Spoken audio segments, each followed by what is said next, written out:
What is going on, everybody? It's France waiting for a Monday Night Raw review for September the 19th, 2022. We are on the road to Extreme Rules, where we had two matches added to that show tonight, but we also had something else. Mr. Eagle? WARGAMES. That is right. Triple H, via the Ringer, announced War Games for Survivor Series. Honestly, obviously the men's is 1000% going to be the Bloodline. With or without Sami Zayn, that has yet to be seen versus whoever the fuck. There is no reason to do War Games without the Bloodline. It just doesn't make any sense that you're even doing this. The women, Damage Control, and ... versus Bianca Belair, ... and whoever else they want. So, very interested to see what's going to happen with War Games. I thought, maybe in a year or so, because he's got to worry about doing other things and try and fix all these other massive mistakes and other transgressions that Vince McMahon has given over the last, 20 plus years. But on top of that, of course, Triple H has been looking to do War Games for 20 fucking years on the main roster. You do realize that the Elimination Chamber exists because Vince McMahon said no to War Games, and Triple H has been wanting to do War Games for 20 years for Survivor Series. Triple H has wanted to turn Survivor Series into the home for War Games. And now that he has it all to himself, he is the man who is running Raw, he's running SmackDown, he's even running NXT or wherever else. He gets to do what the fuck he wants. If he wants to bring back World War III, which is not going to happen, just an example there, he can do it because he's the man in charge of all content in WWE. So, yes, we still have another 2 months before War Games happens. It's happening after Thanksgiving this year, which is different. But Survivor Series, War Games. Nobody can do as great as Mr. Eagle, just saying. So that is what we're getting there. As for Extreme Rules, the Women's Championship for Raw has been decided, and we knew this was coming, but we'll get to that too. And Matt Riddle versus Seth Rollins in a fight pit is coming to Extreme Rules. This is all looking super well. So we started out tonight's show with the United States Championship. Why was the United States Championship on the line in the opening segment? Oh, I don't know, because the NFL decided they were going to do the doubleheader this week on Monday instead of last week is usually when they do the doubleheaders. It's usually the first week of the season, but for whatever reason, they decided week 2. So we put on the match, which should have been your main event, on first, which obviously tells you that with how everything happened tonight, if you went with this match as your main event, then we wouldn't have got the stipulation of Fight Pit coming to you. And I'll talk about on what I think they should be doing going into the Fight Pit, going to Extreme Rules. So we had the Bobby Lashley Seth Rollins match. Damn good match here. You knew it was going to be. We had Seth Rollins turning Spear into a pedigree. Of course, Matt Riddle. Seth Rollins, of course, after Clash of the Castles, like, you know what? No rematch. I'm done with this guy. I'm moving on. I want championship gold. This is his first championship match in a while. And he was hoping to come out on top. So, of course, you know what was going to happen. I'm not surprised whatsoever with the end of this match.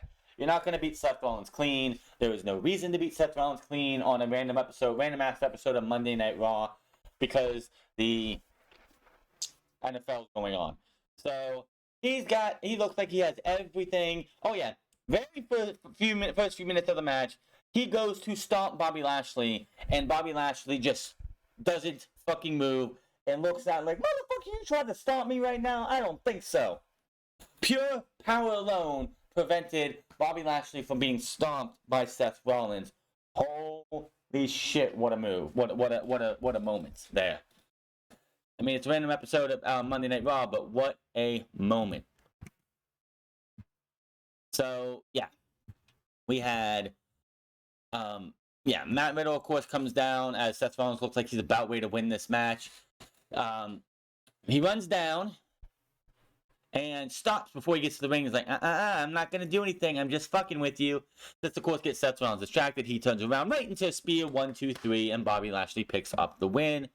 So, Bobby Lashley continues his dominance as United States Champion in another banger of a match. These two gave you what was, honestly, like, Bobby Lashley, since Triple H has taken over, every time he's defended this United States Championship, even his matches with The Miz, have been good to great, to bangers, man. This is just the resurrection of the United States Championship, and Walter, the Intercontinental Champion, and he's put on bangers as well. The secondary titles, the second tier titles, mid-cut titles, or, these titles are fucking being just shown off in such great light, and I love it. We get a video package of Damage Control winning the women's tag team titles last week, which, you still ask yourself, why did you even bother putting the titles on Aaliyah and Raquel if they were just going to lose them 2 weeks later? Back for break, Damage Control heads to the ring in a souped-up golf cart. They're in the ring. San Jose's Bay Area hero is here and states she thought it would be the perfect place for them to celebrate Dakota Kai and Io Sky winning the tag team titles last week. Sky says that they're in control now and thanks Bayley. Kai says that the women's division needs them. But Damage Control didn't need Bianca Belair, Alexa Bliss, and Asuka. He says while they were once the face of the women's division, they are currently in control of nothing. He says that there is nothing left for them to except pack up and go home. Out comes the 3 women they mentioned because, of course, they did. Bliss, Asuka, and them head to the ring with Bianca. Belair says that they weren't intending to crash their party, but they kept running their mouths. I had to say this. Does it just feel like every time Bianca Belair talks, she feels like she's trying to portray something she's not? A goody two-shoes, good girl. When she's a condescending, bitch. That is what the EST character should be, is a condescending bitch who doesn't give no fuck about anyone else. I hate this version of Bianca Belair. I hate it. Her stuff that she was doing in NXT as the secondary heel right behind Shayna Baszler was when Bianca Belair was fucking great. This shit I can't stand. Belair says they're going to teach them some respect. Bayley says that they're too impulsive and they need to look at the bigger picture, which is why the women's division has been in the trash. I guess you can say that. She asked Bliss and Asuka why they're with Belair before Bliss says she's going to beat her up if she doesn't keep her mouth shut. Belair tells Bliss that she's like a shell of her former self. Something you never really want to hear to anybody is that you're a shell of your former self. Bliss then challenges Bayley to a match tonight. Damage Control looks to retreat, but Bayley goes to attack Bliss. Bliss knocks her down. Gets a couple more shots in before she gets pulled away, and that is that. Okay, segment. I really, again, just do not believe anything that comes out of Bianca Belair's mouth. She's trying to be this goody two-shoes, and it just doesn't work with me. Theory heads to the ring with Kevin Owens following. Theory attacks before he can get to the ring, as we have a match between these two. And I'm thinking, well, why isn't this main eventing? Oh, because the NFL. You got to have these banger matches so people can try and stick around and give you good television. So, what are you going to say about this? We had this match about 2 weeks ago. It was a banger then. It was a banger now. Now, the only thing is, Johnny Gargano's into all this. And, of course, Austin Theory attacked on Gargano after this match last week with Chad Gable. Gargano, well, Austin Theory sees that he has his briefcase and he's looking to use it on Kevin Owens. Gargano, while Gargano shows up, takes the briefcase, distracting him enough for Owens to be able to hit a super kick, cannonball, hits the pop-up powerbomb, 1, 2, 3, and Kevin Owens picks up the win. After the match, Johnny Gargano comes in and he's like, oh, you want your briefcase? You really want your briefcase? Okay, you can have it, and drops it right on Austin Theory's balls. Good shit. So, we had the video events between Judgment Day, Matt Riddle, and Seth Rollins last week. Go backstage to Riddle. He says that he returned the favor to Rollins by coming down during his United States Championship match and costing him big. He then says he wants to help Rey Mysterio get the sweet revenge on Judgment Day after his assistance last week. Back from break, we see a video recapping the events between Logan Paul and Roman Reigns. I'm not a fan of the fact that Logan Paul is getting a Universal Championship match. I understand why they're doing it. They're doing it in the Kingdom of Saudi Arabia. We're at the point of Roman Reigns' title run where it doesn't fucking matter who he wrestles. He could wrestle Logan Paul, Jake Paul, Jack Black, Robert Downey Jr., and anybody else you can think of from the celebrity world, and it doesn't fucking matter. He could face Kevin Owens, Matt Riddle, Seth Rollins, Walter, Marcel Barthel, Fabian Eichner, Xavier Woods, Kofi Kingston, Kevin Owens, Austin Theory. It doesn't fucking matter. Everybody's losing to Roman. The title reign is. I am tired of this fucking title reign, and it needs to end. It's a nothing match. It's gonna happen in the Kingdom of Saudi Arabia because the prince gets what he fucking wants, or else you don't get paid. I'm tired of it. I just am. Then the Brown Brutes are here. Why? Because I thought we had a brand split. They're not the tag team champions. They're the number one contenders, and the match is on Friday. Why the fuck are they here? They talk for a bit. They say they're going to be tag team champions. Here come the Street Profits, who are dressed up in baseball jerseys. Well, Montez Ford looks like he's about. Montez Ford literally looked like if he was called in to pitch or bat or pitch for the local baseball team, which I don't know what's in San Jose for baseball. He looked like he could just go walk on the field and nobody would even notice anything different. Just saying. He literally was in a baseball uniform. They don't call them jerseys in baseball, do they? So Holland's like, you know what? We're here to fight and let's do it. The problem is like, Ford's like, I like how he does business and says, let's go. So we have a match here, the Brawling Brutes versus the Street Profits. This was fantastic. This is tag team wrestling at its finest.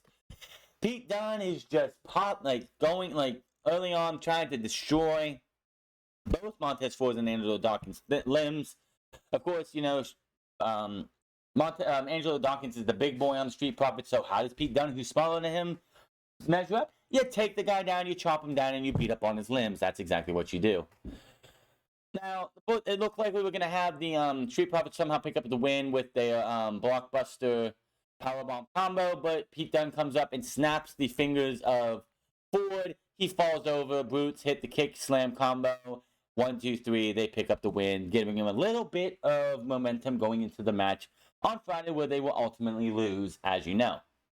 We had a video of last week between Edge and Dominic Mysterio. We see Rey Mysterio backstage. It says if he knew all the resentment that Dominic had, he'd help. He would have done something. He would have done more than he did. It says Edge is out temporarily, but nothing keeps him down for good. Even though a broken neck did for about 11 years, so let's not go into 9 years, but let's not go into that. He can find his way back to the family. Addresses Dominic and says that everything he's ever done is for him. He says he wanted to provide him a good life and a legacy so he could carry on. Riddle walks in and asks if he's ready to drop the hammer of justice on Judgment Day. Ray says he is, and the pair walk off. We head backstage. The Alpha Academy and Johnny Gargano. Cable tells Gargano that he made the biggest mistake of his career by interfering in Austin Theory's match. He says that if he has a problem with it, then he has a problem with the Alpha Academy. Owens walks up and says, if you got a problem with him, you got a problem with me, because this guy had my back earlier today. So you got a problem with him, you got a problem with me. Chad Gable makes a challenge to a match, and we get a match signed for next week where Johnny Gargano and Kevin Owens will take on the Alpha Academy. Now, I did not know much about independent wrestling up until 2017. It was either Impact Wrestling TNA or WWE for the last 20 years, I should say. The last 20 years. Apparently, these guys were a tag team called the Panda Express on the Indies. Now, obviously, WWE cannot use the name Panda Express, so they're just going to be Kevin Owens and Johnny Gargano. But to all those guys who know who about the Panda Express, you're going to get yourself some fan service next week. Cool stuff. Now, if WWE really wanted to do something, give people real fan service, you call up Panda Express, you ask for a sponsor, you try and get a sponsorship deal for this match. You sponsor this match, and then you get to call them Panda Express for this match one time only. I think that'd be pretty cool. This, oh my god. Judgment Day come out. They are praising Dominic Mysterio. Loving all over Dominic, the fact that he's a man, he's a brave man, he's a good man, he's a good looking man. Then they hand Dominic the mic. And my god, San Jose, I love what you did because you let this man have it.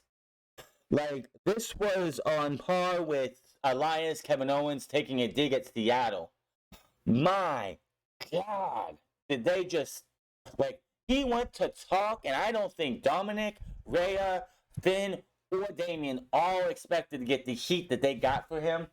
My God. It's almost as if this wasn't even in San Jose, this was in Seattle, and they fucking ripped on the fucking Sonics. That's how big this was. Holy shit. He said, "Thank you, Rhea," and the crowd just boos, boos, boos, and like, Damian gets on the mic and says, "Sit down, shut up, and show this man respect." The crowd just letting him have it. It's like, my God, this was what you want for heat. Now, the question is, when they're in Edmonton next week, will they have this same kind of heat? I highly doubt that. This felt like Dominic. Well, of course we know Rey Mysterio is from San Diego, right? He's from, I don't know how far San Diego is. I just looked it up. There's about 7 hours between San Diego and San Jose. So, honestly, in my opinion, that's not that very far. I know on my long trip, I've probably gone for me to where my sister and them live is like 2 hours. I've been around the other half of Ohio, which is about 4 and 5 hours.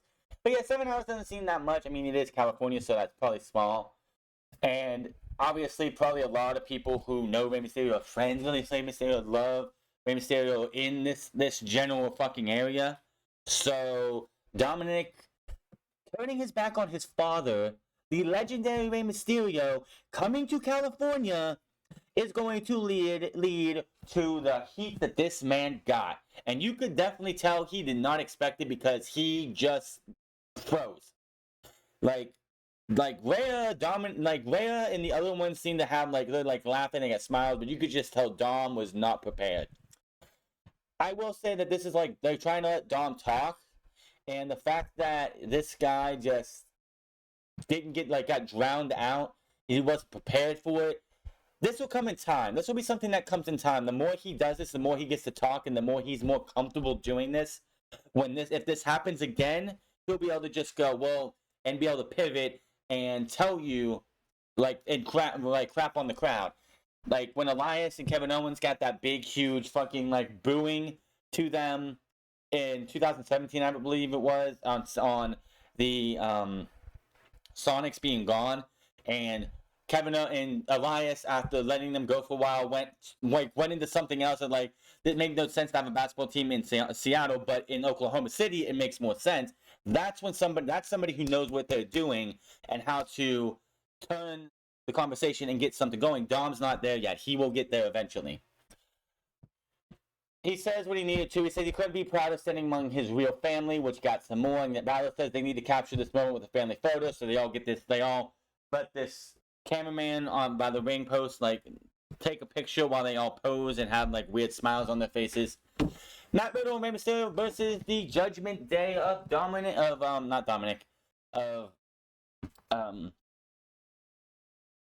Finn Balor and Damian Priest. Now, the biggest thing you have to see about this, the only thing, and what I feel we're going with this, is that Rey Mysterio right now is not wanting to lay a finger on his son. He's not going to fight his son. It's Kane and The Undertaker all over again, where I will not fight my baby brother. Yeah, same thing, same deal. Where Dominic is going to goad and poke and prod his father until his father finally lays that finger on him and they fight. And we have that match. Can they drag this out to WrestleMania? Probably fucking not. Royal Rumble at the earliest, probably. If not, Survivor Series. Just saying. So, they had the match here. The match was okay. Of course, Seth Rollins got his bid in to attack Matt Riddle while the referee was distracted. Kudos to Rhea Ripley with the back body drop onto Matt Riddle earlier in the match. My goodness, like, she just looked like she just lifted him up, back body drop, good shit. Now, when Matt Riddle got laid out by Seth Rollins was looking for a chair and he was going to attack. Referee didn't see the attack, but he saw Seth Rollins with the chair and going towards Matt Riddle. So Rey Mysterio grabs the chair and chases him into the crowd. Matt Riddle's still down. Rey Mysterio has the chair and his son just, like, smacking the side of his face, like, come on, hit me. Gets down on his knees and is like, hit me. And just puts his arms out, closes his eyes, just expecting his father to blast him. His father cannot bring him to do it. He even, like, he had, like, the chair in, like, to be able to have the motion to swing, but he's like, nah, drops the chair, gets in the ring, and it's a drop kick, double drop kick, choke slam, coup de grace, 1, 2, 3, and the Judgment Day pick up the win. They all hug in the middle of the ring. Rey Mysterio's down. Matt Riddle's checking on him and everything, and that was that. So I'm liking what they're doing with Dominic. I did not expect to see that heat. Edmonton, you got a mission. If Dominic puts his microphone in front of his face, you drown the motherfucker out. Plain and simple. Get this guy to be more comfortable to actually be out there. So we need to see this, because he literally just, like, when he said, "Thank you, Rhea. I feel so much happy with my real family." It didn't sound sinister. It sounded like the kid was thrown off his game, and he was just trying to say something to get his lines out. It just, like I said, I'm giving him a pass, because this is really the first time in front of a live crowd as a heel he's actually got to say anything. Last time was last week in a controlled space. Tonight was like a test run. And the Judgment Day, the rest of the Judgment Day tried their best to recover, and it's just one of those things we'll have to see where this goes. After break, we had pull-up brawl between Seth Rollins and Matt Riddle backstage. Riddle challenges Rollins too. He's like, Rollins is like, "Anytime, any place, any match, I will beat your ass." Matt Riddle says, "Fight Extreme Rules, Fight Pit." And Seth Rollins says, "You're on." And we got that as they're being pulled apart. Now, I match between Damian Priest and Matt Riddle next week. I expect Seth Rollins to get involved, or they're gonna have a brawl or whatever. On the Go Home show in 2 fucking weeks, you do this real simple. Face to face between these two. No contact rules. Seth can't attack Riddle. Riddle can't attack Seth. Because if they one attacks the other, they will be suspended and the match is off. So you have the face to face. They say their words. Seth Rollins does everything he can to just poke the needle into the side of Matt Riddle, trying to get Matt Riddle to fucking attack him, only for Matt Riddle to use as much restraint as possible. That's real simple fucking booking. Hopefully they do it. Especially after next week, when you know Matt Riddle is going to get attacked by Seth Rollins. Here comes Ciampa and The Miz. Miz welcomes us to Miz TV, and he says Dexter Lumis crossed the line when he entered his home. Says that no one steps foot into his home uninvited, and he's sick of looking over his shoulder. He was celebrating his daughter's birthday party. He punched a person in a minion costume. He thought that was Lumis, and the kids were like, "You hurt Steve! Oh my god!" He called Lumis to the ring. He starts talking and bad mouthing him, and is like, he's calling him names and stuff. All of a sudden, you see a knife, a fucking hunting knife. This is not no fucking ring. This is a hunting knife, cutting a hole in the ring, or through the carpet. Lumis finally emerges, tries to pull Miz through. Ciampa saves Miz. Lumis then tries to pull Ciampa through, who has the microphone, and decks him with it. And then Miz pulls the dumb horror movie trope where it's like going over to the hole. Is he dead? Lumis pops back up, and luckily he was able to get out before anything else, and that was that. We were dragging this on way too fucking long. Give us something. I don't fucking care if Miz goes into his locker room next week, and there's a drawing with red lettering on it that says what he's after. We need something. You're just doing the same shit. How much more can you drag this along?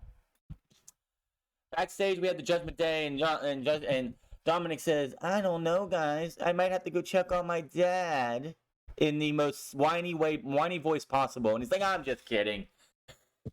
They head out to celebrate, but they'll stop because Finn Balor sees somebody over beyond yonder and says he's going to do this alone.